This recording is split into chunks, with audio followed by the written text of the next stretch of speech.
आपलं कोणी केलं नाही काय महाराष्ट्रामध्ये केलं नाही कोणी. पुढच्या पण थोडा असे आहे की येऊ मी दिसते हा यार थांबा की पाठीमागचं चालू केला ग्रामपंचायत आता रड.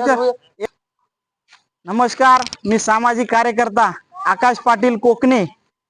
मी 2 ते 3 महिन्यापासून Degloor road Nanded collector office, SP office आणि देगलूर कलेक्टर ऑफिस आणि पोलीस स्टेशन यांना 2 ते 3 महिने अर्ज निवेदन देऊन कसल्याच प्रकारची कारवाई न गुटखा बंदी केली नसल्यामुळे मी आज देगलूर येथे आमरण उपोषणाला पायी जात आहे. तरी हा गुटखा शरीराला घातक असल्यामुळे मी बार शासनाला विनंती करून सुद्धा त्यांनी कसल्याच प्रकारची दखल घेतलेली नाही. पोलीस प्रशासनाने गुटखा विकणाऱ्याला पुरेपूर मदत करत आहेत व इथले राजकीय आमदार असो काही कार्यकर्ते असो त्यांनी सुद्धा गुटखा विकणाऱ्याला पाठिंबा देत आहे.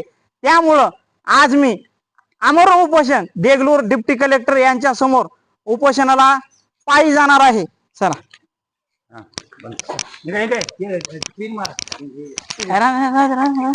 काय